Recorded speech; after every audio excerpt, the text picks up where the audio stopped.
Hey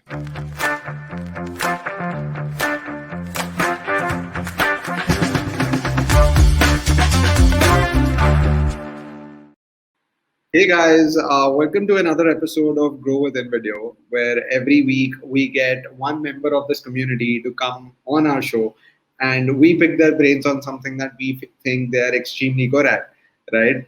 So it can benefit the entire community as well as obviously us at InVideo. My name's Abhilash. I lead the community here at InVideo. Been with the company since the initial days, and I'm going to be a host for today. And the topic that we're going to talk about today is something that is extremely close to us, and it's something that we've gotten a lot of people to request us to do, right? Which is generating passive income in 2020. It couldn't be a more relevant time for you to seriously consider generating passive income streams. Things have gotten disrupted, and anyone who hasn't had a backup passive income stream has obviously suffered the brunt of the entire situation, right? So we've got the best person that we could to talk about this particular topic. We've got Lisa Johnson in the house.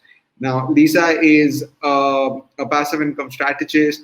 She's been doing this for a very, very long time. She herself has essentially made that transition wherein she has multiple passive income streams now, which kind of make her thousands of dollars a month. She also helps a ton of people on a month-on-month basis, wherein she consults with them. She does one-on-one coaching with a few people. She also does group coachings, and she helps a whole lot of people on an ongoing basis to make that transition to passive income. Right. So without further ado, I'm going to get Lisa on the screen, and then we're going to pick her brains on how we can generate passive income streams in 2020. Hey, Lisa. Hi guys, how you doing? Fantastic. Tell us, where are you joining us from today? And how are things there? Yeah, they're all right. They're still a bit quiet here. So I am just outside London at the moment. And things are picking back up again, but every now and again, the government slams us down again and tells us we have to stay indoors, and then we just get ready to go back out, and then they say no again. But we're coping. It's all good. Yeah. I know the schools have just opened up there, right? We were just talking about this. So I believe you've got a bit more time on your hands now to kind of get things done and get work done. I can't tell you how excited I am. My kids aren't here all day. I've got 8-year-old twins. And so when they're here and I'm trying to work, it's difficult. It's much easier these days. Yep. Okay, so the format of the show is fairly simple. I'm going to essentially run you through a set of questions that I think are going to be super helpful for us to get started on this journey. Right, and then we'll just take a few questions in the end in the last 10 or 15 minutes, depending on the number of questions. Right. So first things first, let's start from the absolute ground level here, right? Which is, why is passive income so important, and why do you think it is the bedrock for financial freedom? Right now, I know a lot of people have said this. I'm just addressing the elephant in the room. Right. And let me also be super transparent about this. I don't have passive income streams. Right. So should I be concerned? Why is it such a grave, why is it such a grave issue today? And if you could just tell us more about that. Yeah, well, I believe that semi-passive income streams, and I'll talk to you about the difference in a minute, and passive income streams are really, really important. And to be honest, I've been banging on about it for about 3 years, but I think it's only this year with the pandemic that people have realized I'm right. If we put all of our eggs in one basket, what happens? One thing goes wrong, we have no income coming in anymore. And how I got started with all of this in the first place is 3 years ago, I came into the coaching world. Well, just over 3 years ago. So I haven't been doing this very long. And people said to me, if you're fully booked, then that means you're successful. And so for me, I was like, okay, well, I'll just go and get a load of one-to-one clients and I'll become successful. I'll be fully booked. And so I did exactly that. And in the first 6 months, I made 6 figures. I made 100,000. In the first year, I was on 220,000. I did not feel successful. I was fully booked, but I was absolutely shattered.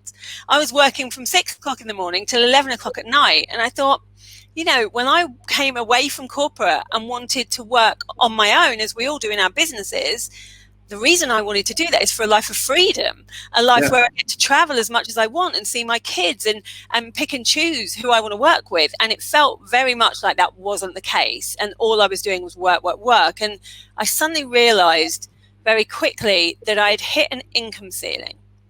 So, Mhm.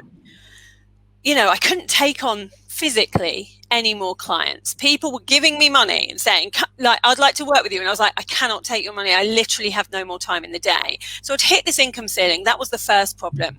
The second problem was I was working all the time. So my relationships were suffering. I was going to the park with the kids and then I was just like answering a few emails on my phone, like while they were playing. I wasn't really ever present. Yeah. And more than that, I had all this knowledge in my head. By this point, I was like many of us are in the entrepreneurial space. We become really interested in self-development. So I'd learned all this stuff. I'd done all these courses and read all these books. I had all this knowledge and I wasn't making money from the knowledge that I had, which was, such a shame. Yeah. It's a waste, really. And so it became really important for me to add passive income streams in. Now, at the time, I didn't even know what passive income was. I'll be honest with you. Mhm. I was listening to somebody on a podcast about a year and a half ago, and they were talking about passive income. And they were saying how it was a myth. Like passive income doesn't exist. And having this argument, and it piqued my interest and I started listening. And the more I listened, the more I realized that actually this could be the thing that gets me to be able to work a hell of a lot less and make more money. And so I learned everything there was to know. I threw money at the problem. I literally went on every course. I spent over 100 grand that year just learning everything about all the different passive income streams. And then I started implementing parts of it that I thought would work into my business. Courses, membership, Mhm. all these different things. And it worked. And within a year, I'd gone from 220,000 to 1 million a year. And I was working 24 hours a month instead of pretty much 24 hours a day, which is what I was doing before. And so I started talking to my clients and saying, like, you keep telling me that you don't have time. Why don't we have a look at how you can build some passive income streams into your business? And their whole lives were changing. And I realized how important it was. Warren Buffett said once, if you don't learn how to make money while you sleep, you'll work until you die. Yeah. And that really resonated with me. I don't want to work until I die. I want to work enough that I can make a hell of a lot of money, but still have this freedom lifestyle. And Yeah. so I think it's really important. But this year, I think everybody realized it was important. I had quite a lot of clients who were in the wedding industry. The wedding industry was on its knees this year because no weddings could take place. And all of the clients that I had helped make passive income streams or semi-passive income streams during this time are thriving, like really surviving. Whereas all of the ones that had nothing have gone out of business. And I think that it really showed people that actually we need more income streams. If you think that the average millionaire has 7 income streams, Yep. like 5 or 6 of those have to be passive or semi-passive. We only have so much time in the day. Yep. So yeah, I think it's really, really important. Got it. Got it. So if okay, so I agree to the fact that it's super important, and I think because of the global pandemic, anyway, you would want to have at least one other passive or semi-passive income stream so that you can at least fall back on that, and whatever happens, you can actually pivot around things when things go down. But I think that there's also fundamental mind shift that has to happen in terms of when people are looking at passive income, right? I don't think that's essentially what's stopping me. That's essentially what's stopping most people from actually making passive incomes, right? It's not that we are not capable of doing it. It's just that there's a mind shift that needs to happen. So Yeah. you want to just tell us a bit about that? Yeah, I think the mindset shift is more in believing that we're an expert in something. Because if we look at the different types of passive income streams that there are out there, there's loads of different types, from affiliate marketing to stocks and bonds to property to courses, memberships. And if we think about that, the easiest way to go semi-passive is go from one to one to one to many. That's by far the easiest way of doing it. But the problem when we think about doing that, whether that's a membership or a course or big online workshops or whatever, is the first thing that people think is, well, I'm not an expert. How can I Mhm. do this if I'm not an expert? Because we've seen all these gurus online, so we think everybody has to be like the expert in something, when actually the definition of an expert is the person that knows the most about a particular subject in an average room, not the Got it. world or the internet, an average room. So, like, if you think about what you guys know, what do you know more of than somebody in an average room? There will definitely be knowledge in your head that Yeah. somebody else wants to pay for. And if Got you it. think of it like that, it becomes much easier. So that's the first issue. We need to get over this imposter syndrome. This mindset shift has to be, actually, I know something, even if I'm only 1 or 2 steps forward than somebody else is, I know more than they do. The second issue is people go, yeah, but it's already been done. Is it already Yeah. been done? So, like, their Yeah. mindset tells them there's no point me doing it. Somebody's already doing it. But actually, if somebody wasn't already doing it, that's the bigger problem, because there's no market for it. Nothing is new now. We know this. So if somebody's already doing it, what that shows us is there is a market out there for it, which is a great thing, because it means we can go in with our own special style. Everybody's so unique. They teach things differently. I'm sure there's way more people than me teaching passive income, but people come to me because of the way I teach it. I don't believe that business has to be complicated. And so in order to kind of explain to people how to do things, I'm a very step-by-step person, and that's why people come on board with me. And all of you out there, whatever you teach, whatever your knowledge is, you'll have your own way of doing it. So we really have to have this mindset shift to, it's not about, are we the best person out there? It's, can we help some people with what we have? And we always can. There's always a way of doing it. And I think especially with things like courses and memberships, we're too hung up on, we have to do it about something to do with the business we have now. And it doesn't have to be that way. Like, I've taught thousands of people now to have semi-passive and passive income streams. And when I look at the things they do, yes, some people do it about their business. So someone might say, okay, I'm an assertiveness coach, so I'm going to do a course on assertiveness, let's say. Somebody else might be a branding person. But what you can do is say, okay, if I'm a branding person and I do websites, then what's the first way to make passive income? It's to teach other people who can't afford you and your prices to do it for themselves, like a DIY version of whatever it is that you do for them. So Yep. they do that. Or it's to teach other people to become you. So to become a branding website developer, branding person. But it doesn't have to be that. So if I had somebody come to me and say, well, I'm a branding person, but I don't really want to do that in my passive income streams, that's my main income stream. So then the next thing I would say is, okay, so let's have a look at this. What did you used to do? We've all had different jobs. We're all a slash something these days. Yep. So what did you used to do? So people might say, well, I used to work in PR, or I was a fitness person, or all these different jobs that people have had before. Might have worked in a call center, so they could be great with customer service. So can we use any parts of that to be able to teach other entrepreneurs customer journey, retention, all these different things? And if that doesn't work, the next thing to think of is, okay, so what do you like doing hobbies wise? So one of my clients, Lauren, she did lots of different things for her business. And she came to me and she was like, but I don't want to do any of those as a passive income stream. I want to do something completely different. So I said, well, what do you enjoy? And she said, well, I really like the theatre. I go to the theatre all the time. It's a really fun thing for me. And I was like, if you like the theatre, there will be other people out there that also love the theatre. We're just like when we were kids. We all want to be around people that are a bit like us. This is why memberships work. And so she started a membership for people that like the theatre.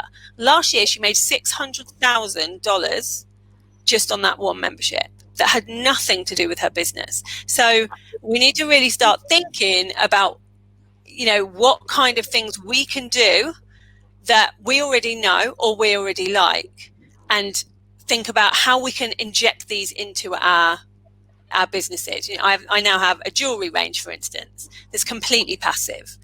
I have some things that are semi-passive. So if we take semi-passive, people often ask what's the difference between semi-passive and passive. So with a passive income stream, let's say I had a course and I packaged that course. I did have a course like this, and it was 10 modules, and I packaged it and I put it on my website, and people could just buy it in the night.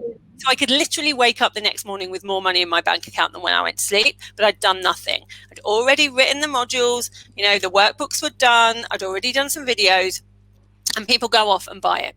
But what I found was people weren't getting the best results that they could get. And so I decided to make it semi-passive. So how I did that was I took the 10 modules and I decided I was going to teach it live. 1 hour every month, I would go live with one module. Now, everything was already done. So it was literally a case of me just turning up and teaching it and then going away again. So normally I could maybe charge one person 20,000 for 10 hours work, one-to-one. But this way, I was able to leverage my time and, put this course out there, do 10 hours work still, but make 300,000 because I'd leverage the time. So semi-passive income is just as good as passive income. It can, people got much more results than they did when it was just passive. And so more and more people wanted to do it. So it was like a system of continuation, which works really, really well. Got it. But how do you validate, this idea? So I know you've told me that you can arrive at this idea in these three ways, right? And you can look at these sources. But how do you validate if an idea can potentially make you enough money that it kind of will take care of all of your basic essentials, for example, right? Like how do you look at it as a significant enough venture? Is what I'm trying to understand. Yeah, I totally understand. So there are two ways to answer this. The first way, and the biggest tip I tell everybody, especially for things like courses or group programs of any kind, don't write a single word of it until you've sold it. That way you're validating it by people giving you their money. That's the best way to validate anything. So everything you're selling is because any kind of course you put out there is knowledge that you have in your head anyway. So if you can write a sales page knowing what's going to go into each module, you don't need to write the whole thing, but you kind of know what's going to go into it, get that sales page done and put it out there. The first time I did that, I didn't write a single word, of course. I put it out there and people bought it. So 60,000 is what I made. There is no better impetus to write anything than having already made 60,000. So then you do it as a beta version the first time. So as you go along, you write, you do it maybe once every 2 weeks instead of once a week, so that you've got 2 weeks to write it as it happens. And then you've written it the first time anyway, so that you can just make money over and over again. The second way, I use a system to make passive income every single time. It's called the cash system. I trademarked this system because I realized that when I was bringing passive income streams into my business, what was happening was I was doing it exactly the same way. And when I started to teach others, I was doing it exactly the same way. So I wrote a system and I trademarked it. And how it goes, I'll just tell you it so that you can go and start making income. So the cash stands for, there's 2 S's in this cash system, by the way. So the first C is for client. So with client, just as you would for any other type of business, you need to work out who your ideal client is. Who is the person you want to serve? So the way to validate things is, instead of going, right, I'm going to do a membership, I'm going to do a course, I'm going to do a group program, I'm going to do a workshop, I'm going to do an ebook, I'm going to do affiliates, I'm going to do drop shipping. Forget all of that and think, who do I want to help? Who do I want to serve? That's the first thing. And work out everything about those people. That's the C. When you know what that is, you can go on to A, which is audience, and build an audience of those people that you just worked out you wanted to help. Now, if you build an audience of those people using, a funnel, a nurture sequence, a lead magnet, build an audience of those people, nurture them. So you're not just building them, but we know now people buy from people they like. So you really need to be nurturing this audience and giving value and showing them that you know what you're talking about, but also showing them your personality. Then you can ask them. Once you've grown this audience, you can ask them, what is it that you want? And they tell you, I want a course on da-da-da-da-da. Create it for them. That's the best way of validating. And then when you know what you're building, you go on to the first S in the cash system, which is structures and systems. Because what generally happens is people who I teach say, oh, but I hate the tech. Now, you guys in here are probably a bit more used to the tech because you're those creative types, and so you're probably okay with it. But there's so many people in my world that are like, I can't do it because of the tech. But the tech has become easier these days. You know, we have so many ready-made for you systems that you can just upload things onto. So the tech is no longer an excuse. And then you have to work out how you want to deliver it. You know, are you somebody who likes to do video? Are you somebody that likes to write? Do you want workbooks? How do you want to do this? Work that bit out. The next S is the most important one, which is selling, because you could do all of this and then not know how to launch. Launching is so important. It's the difference between 100 grand from doing one thing and 5 is the launch. So many people come to me and they say, I did what you said. I grew an audience. I put this course out there and no one bought it. So it must be a really bad course. It's never that. And so I say to them, how did you launch it? And they said, well, I just, I put a post out in my group and I told them I've got this thing. We can't be doing that anymore. It's much, much more complicated. Our buyers are wary these days. They've been burned. They have seen it all before. So what we need to do is launch properly. 6 to 12 weeks, a strategic launch. And then the H in this cash system is keeping our clients happy, because with passive income, the first time you do something, you're putting quite a lot of work in. You're making it essentially. So what you really want is to make passive income the second, third, fourth, fifth time you put it out there. So it becomes sort of money for old rope, things you've already done before. You won't ever get to that stage unless you get people results and they shout about how good it was and they give you testimonials. So if you can see something in what you're doing that is not getting people results. So I have a course called One to Many, which is how to make passive income. And we noticed that people were getting stuck. Like between modules 2 and 3, they weren't finishing. So we said to them, what's going on? Why can't you do it? We don't like the tech. We don't know how to do a sales funnel. We're finding it really difficult. So we brought in a whole team who were going to automate their sales funnels for them, do the whole thing for them. Then they were getting stuck at about module 7. And we're like, what's happening? They're like, life gets in the way. It's hard. It gets trickier. So we built in accountability pods so that people were forcing them to complete the course, like giving them a bit of accountability, a bit of a kick up the arse. So now they get to the end and more people get results. And if they get results, they will shout about it for you. People that make money because of what you do will always tell other people about it. And so it then becomes a self-perpetuating, sells itself kind of passive income stream. So if you follow that cash system, you will always make money, especially from semi-passive income. Got it. Given the fact that you've actually spoken about these ideas, right? Do you have like a top 5 pick of, like the best income streams in 2020, for example?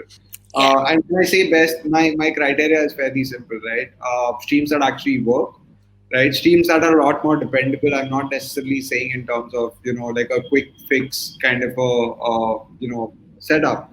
I'm talking more from the point of view of the fact that as a matter of fact, that if you basically invest the necessary time, it will pay dividends irrespective of whatever happens. Yeah, I think it's a really good question, because I think people think of passive income as a get-rich-quick thing, and it isn't.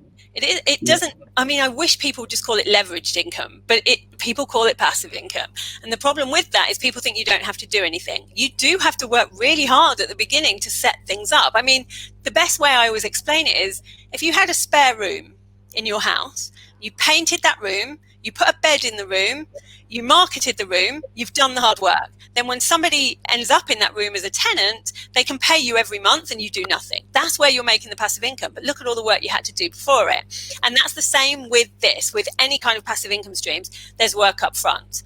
But you want to pick the ones, especially in 2020, you want to pick the ones where you've already done some of the work. So the ones that are working well, an ebook. How many people say, can I just pick your brains? Can I just ask you a couple of questions on your topic?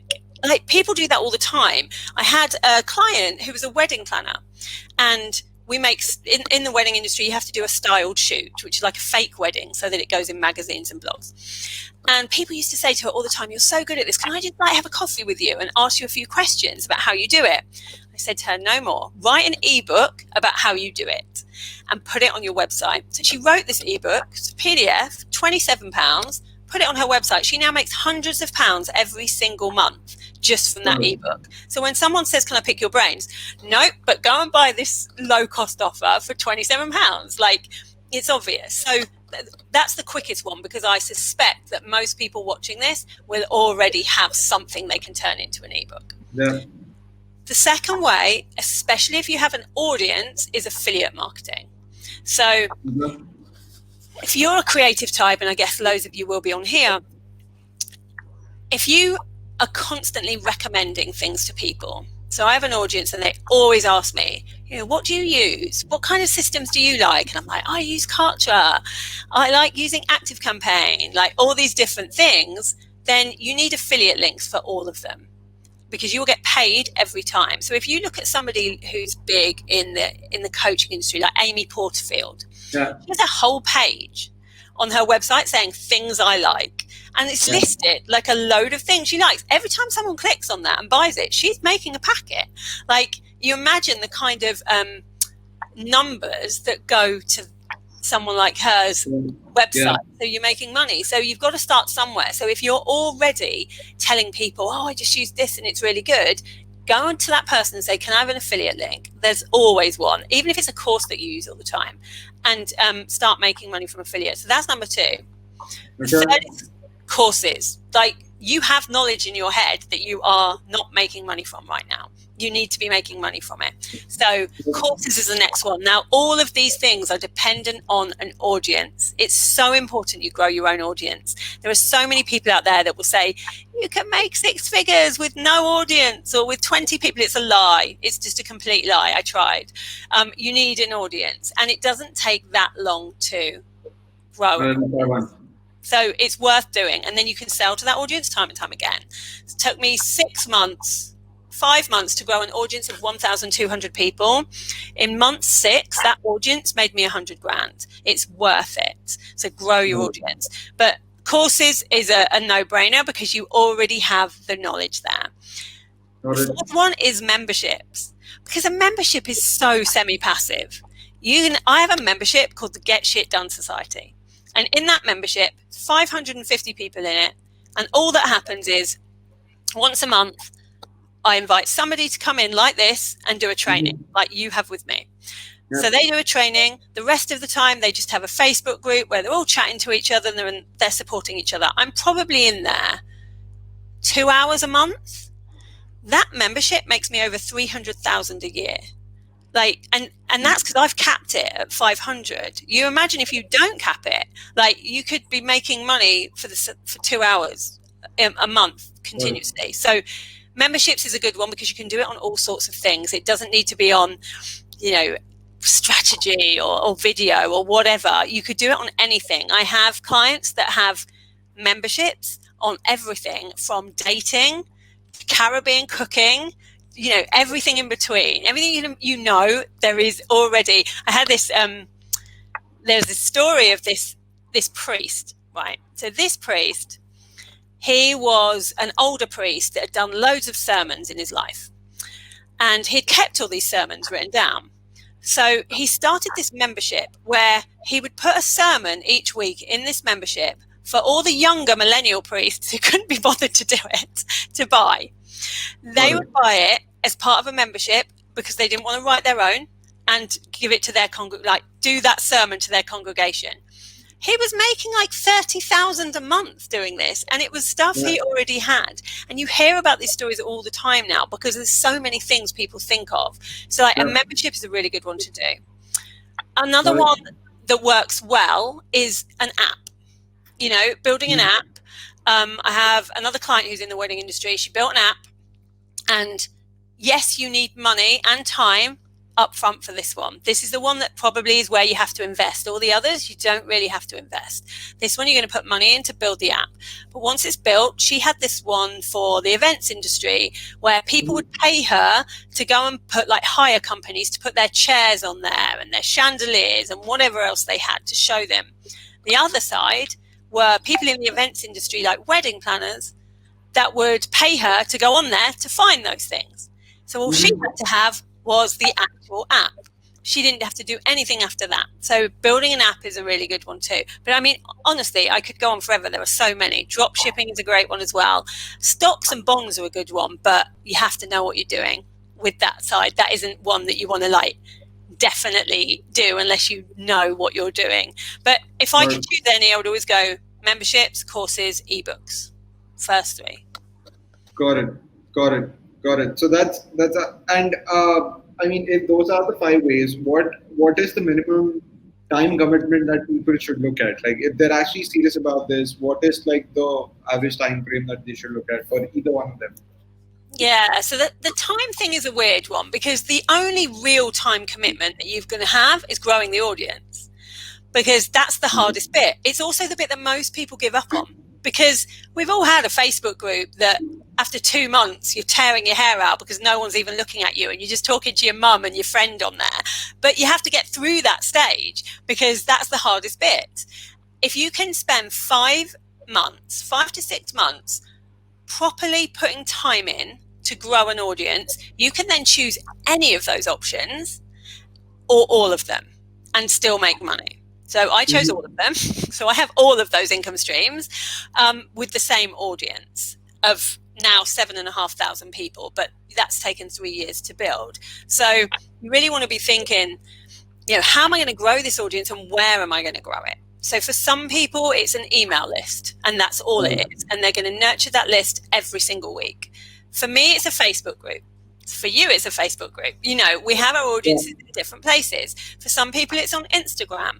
And as long as you are absolutely consistent in showing up for them, you'll make money from any of the things we talked about before from that audience. But don't expect it to be in a month, because it just doesn't happen that way. The only way you can make money that quickly is if you already have an audience, or if you have a funnel out there and you're using Facebook ads, you can put a tripwire in place.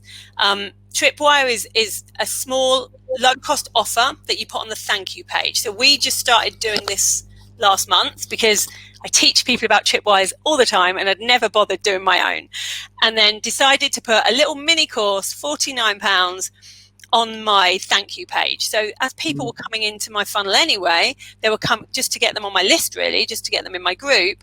Thought, let's see if we can make money from it. And that tripwire in the first month, that's, it's not even optimized yet, has made us over £1,500. So, it's worth doing. Just that is probably the quickest way to make money. Got it. So if these are potentially like the most how do I say this, like the most predictable, the safest options when it comes to generating passive income, can you help me understand what does it take for someone to get started on one of these today, right? Like, what's the one piece of golden advice that you tell them so that they can head over after this call and actually get started with building one for themselves? Yeah, the best thing to think, the best way to sort of start is if you can say, I know who I want to, the first way is, do you even know who you want to help? Do you know who your audience is? But if you know that, I want you to really think, what is their pain point or desire? What is the thing that wakes them up at 3 o'clock in the morning? What is the thing that they're thinking, God, I wish I knew this? If you can work that out, then you're great, because you can then start a funnel with a lead magnet solving that problem. And if you can solve that problem, they will trust you. And then you can, build on that and build that audience. But you need to build an audience, you need to start thinking of what they need, because there are many people trying to build audiences these days. So you need to be upfront, you need to be honest, you need to be able to show that you're going to help them. It's not enough to kind of tease these days. Like how you guys are doing things in here is great, because you're actually helping, you're bringing people in, you're giving amazing value, and that's why you have an audience that love you. It's about that. It's not about just kind of saying, well, people used to say, we'll give you the why and we'll give you the what, but we'll never give you the how. Give the damn how. If you give the how, people will trust you and they will still buy your course. No one's ever said to me, well, you've given too much away. They want it step by step. They want to know how to do things in the way you teach them. So whether you're doing courses, memberships, ebooks, whatever, give more information than you think you should at the beginning. so that people Got can it. see you're an expert. So you're basically saying, okay, so if I understand this correctly, you're saying give them massive value right ahead, upfront, so that you build that trust and you essentially establish yourself as someone that they would want to come and listen to. And Yeah, then you can obviously, I mean, and that transition can be very organic, where you can actually tell them a lot of times that, hey, you know what, this is what I'm planning to do, but it's not like it's going to actually pinch you by that much, but it's something that is necessary for me to sustain this, right? I think that's a great way to do that, right? A lot of products, that's essentially why a lot of products go prosumer, right? Wherein they're 100% free in the beginning, and then they essentially put a price on it, and it still leads to like massive amounts of success. yeah, it still will. Yeah, yeah. I think that's some amazing advice. So for anyone who actually wants to get started with this today, it's probably like the most obvious way for you to do this. It's you have to keep your eye on the value that you're creating for your audience more than anything else. And in all honesty, like a very very good example of that is the community here, right? I don't think I'd be able to build that. So we built a community of about 12,400 odd members now over slightly above a year, right? About 15 months. I don't think that it would have been feasible for just me to be able to do that by myself, unless obviously I would have figured out some other value proposition that I would want to give, right? The reason why this happens so aggressively, and the reason why we have that kind of an audience size where 75% of those people actually interact at least once a month is because of the underlying value, obviously, because all of them are unified by the value that InVideo is giving out to them. And then you top it off with even more value via these master classes and by all the time that we are spending on the community. And then you realize that, okay, your audience size just keeps growing, right? So, yeah, I mean, as step one, we'd say just identify the problem that you want to solve, the audience that you want to go after, and even if you have five people, just solve that really, really well for them, and they'll automatically start recommending other people. They'll start getting their friends, etc., and then you should be good to go, Yeah, right? I think that the more what I've really found with audiences these days, it's very different. Like we know how much the online world changes Yeah, year by year. One of the biggest things I've found is that it's not enough these days to have an audience. You want a loyal audience. It makes a massive difference. So if you have a loyal audience, they're going to tell everybody about you. To get a loyal audience, you need to be really honest and authentic. yeah, Don't just tell people when everything's going right. Tell people when things have gone wrong so they can learn from your mistakes. Like in the first year of my business, I lost £27,000 to a Facebook ads manager that I didn't do my due diligence with. And when I said I'm going to tell my audience this because I don't want them to make the same mistake, and it's a great learning curve, my yeah, coaches were like, you don't want to do that because then they'll realize you're just like them. I was like, that's exactly what I want them to realize, that I'm just like them, that I'm going to make mistakes, that they can trust me because I'm going to tell them when I'm going to make mistakes, but I'm also going to tell them when I've made a lot of what of money. course, yeah, yeah, Yeah, and yeah, what's working. And that's how you build trust. It's no good yeah, to have this curated life anymore. Like no one believes it anyway. yeah. Like you need to tell the That, truth. that's exactly what we do here as well. So one of the premises of how we build the community is that we've actually faltered like a million times, right? We've done things wherein the community has actually come back to us and they've been super harsh to us. They've essentially told us about how they've hated something that we've done. And I remember I've spent about an entire day at times just replying to comments and replying to threads, basically making sure that we're addressing their concerns right there on the platform. And the only reason the community is so active and it has been the way that it is because of how we've always nurtured it to be that way, right? And Yeah. that means that there are no exceptions where like I would not take a conversation offline unless I know that this is just not making sense anymore and it's adding more confusion, right? But if it's something that we've done wrong, we'd actually address it right then and there because there is no reason for me to hide anything, right? Yeah, I mean, yeah, we must have done something that you wouldn't like, but that's okay. That's a part and parcel of the process, right? So as Absolutely. long as they're then catering to and giving out value to most of them, and we are constantly pursuing that every moment that we're awake, I think we are good to go, and that's exactly how the community has been. They've bashed us left, right, center, but the next day they've been super helpful. They still come back to us for the very same reason. We've got a relationship. Most people know me, right? So even when I go on other communities, there's a very warm feeling wherein they kind of recognize that, right? So yeah, I couldn't agree more. I These are I'm actually going to take one step back, and I remembered something that you just spoke about a couple of minutes ago, which is that you want to like the most amount of time that you spend in terms of getting to a point where your passive income stream becomes profitable, right? Is building your audience size, right? Now, could you tell me a few ways of how you can actually build your audience? Yeah. For someone who's absolutely new, even if they're providing massive value, usually audience growth is incremental, which means that it could take them years to basically get to a point where we are, for example, Yeah, right? yeah. The in-video community is. So how do you fast track that? Like, what are the things that actually allow you to build that kind of audience? Yeah, so you can obviously the best way to fast track building an audience is with Facebook ads. I got to 7 figures with no Facebook ads because I wanted to see if I could do it. But now this year I've started using Facebook ads to get to multi 7 figures. It's so much easier. It's so Yeah, much quicker. And I kind of wish I would have done it earlier and just invested in myself a bit more because you can target so well now with Facebook ads. So it's just much, much quicker. So you can do it without. And the ways to do it without are giving value in other people's groups. But I'm not a big believer of just being in loads of different people's groups and just like helping out all the time. It's so time consuming and yeah, it doesn't really help. So I think the best way of doing it is decide on what you are the expert on. So with me, mhm, like launching passive income memberships courses. So then what I would have done, if I was starting now, what I would do is I would go join 20 groups where my ideal client is there and there's over 3,000 people in the group. I would then every day put an hour in to go into each of those groups, go to the search bar at the top, put in course membership, answer any questions on those things, and get straight back out again and go into the next group so that you got it. don't go down the rabbit hole of just being in groups all day Yeah, because that's such a waste of time. And people can yeah, get to know what you do by you just helping, by you answering questions. So just get correct, in and back out.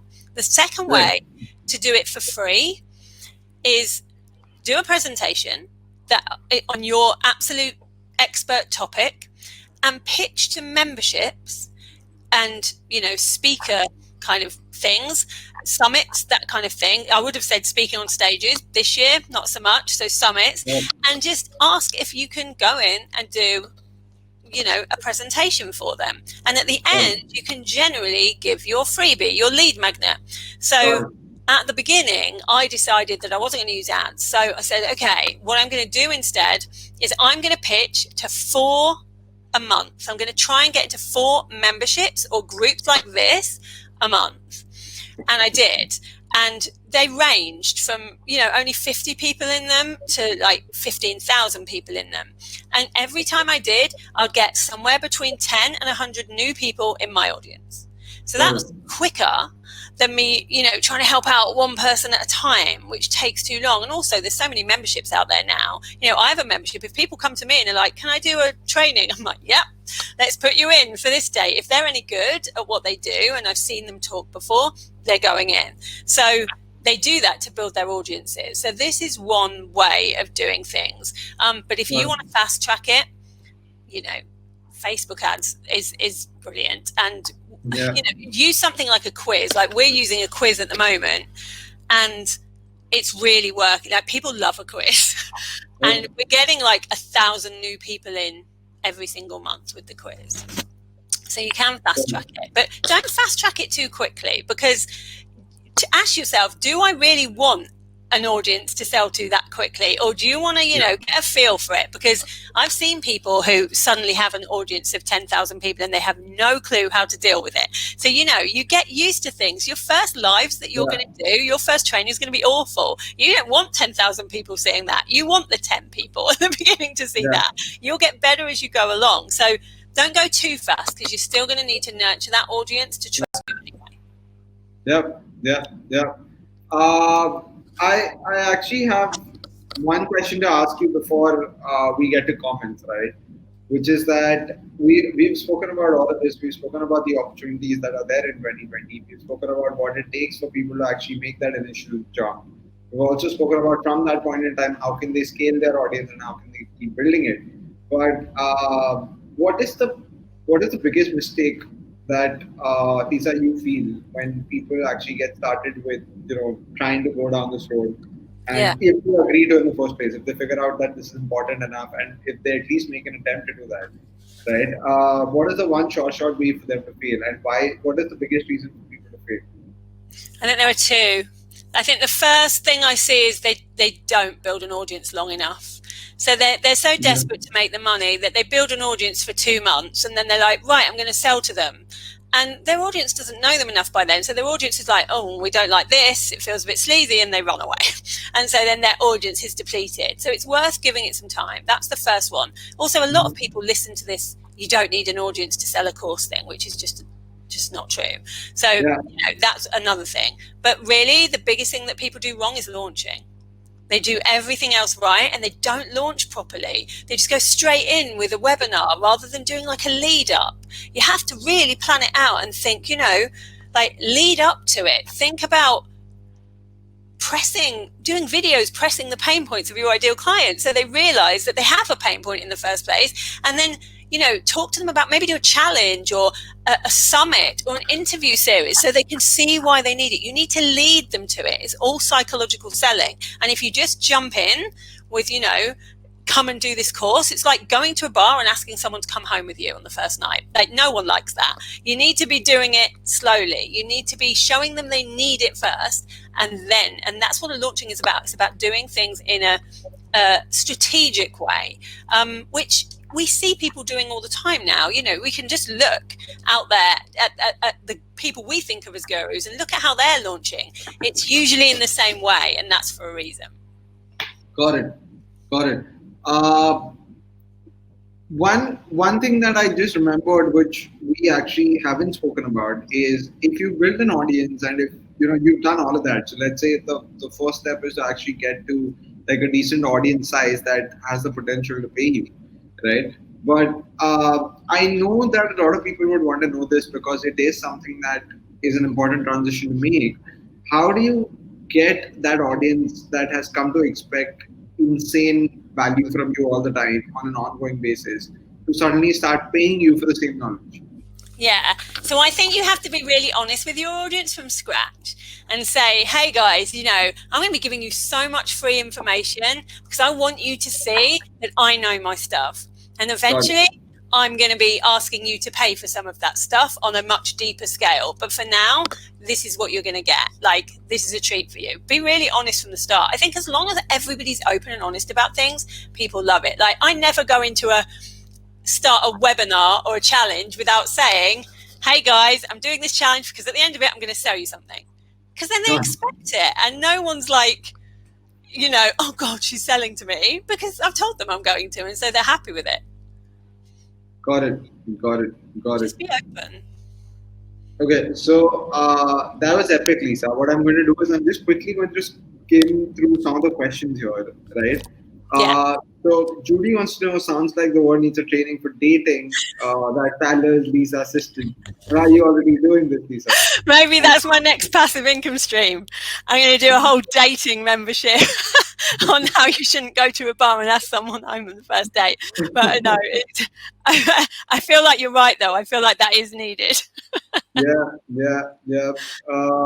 So I'll not comment on that. I think I'm more on the trouble giving side than the receiving side. So yeah, but if you do have one, Lisa, please definitely share it with us as well as I mean that'll be super interesting to come and attend, right? But okay, I think we've got another question wherein. Okay, so if someone's selling a service, right, and if you are telling them, so if someone's selling a service wherein they are teaching businesses how to do something, right, Yeah. then how can they essentially just kind of mitigate control? So if you are doing something for someone, so let's say I'm a Facebook ads expert, and I'm essentially running ads for someone for Facebook, right? How can I potentially just also teach them that? Because the moment I teach them that, the general misconception is that you will lose your Yeah. authority, right? You will Yeah. basically lose out on control. Yeah. And yeah, so how do you mitigate that? Yeah, it's a different client. So there are always going to be some people like me who are too lazy to do anything themselves. So I will always have a Facebook ads manager do my Facebook ads. But there are also a hell of a lot of people that can't afford that yet. They will Yeah, one day, but they can't afford it yet. And so what you're doing by being a Facebook ads manager and only working with people one to one is you are leaving money on the table, because there are a whole load of people in that audience going, I can't wait to work with you, but I can't afford it. Well, now you can afford it, because rather than me do it for you, I'm going to teach you how I do it so that you can do it. And so then you got it. give it to them. And that's why memberships form. So, with my business model, I have my one-to-one at the top. Then I have my course, but there were still people that were going, well, I can't afford your courses. They're like $1,000. I can't afford them. And so I did a membership, because otherwise I was leaving money everywhere. So you mop up the rest of the money into a membership.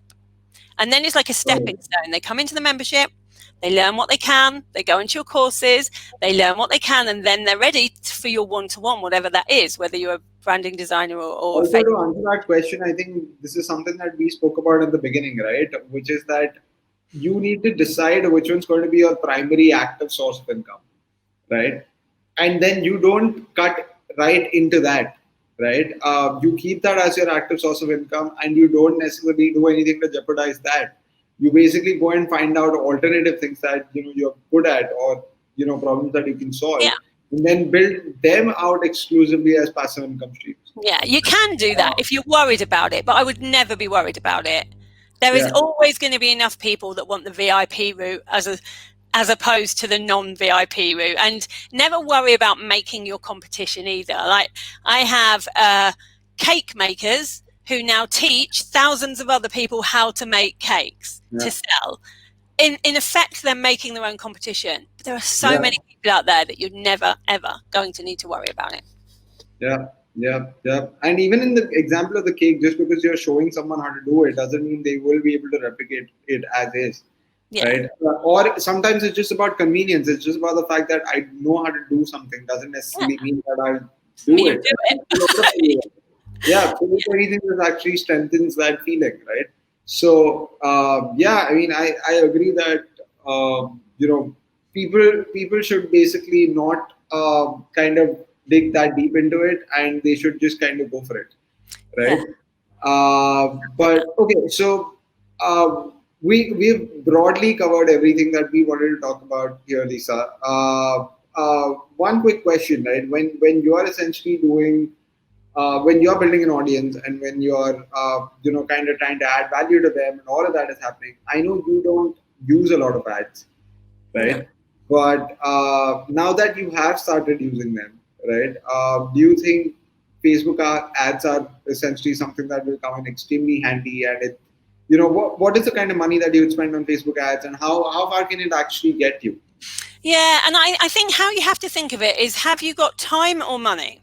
Because at the beginning, you don't want to use ads anyway, because ads only amplify what you're already doing well organically.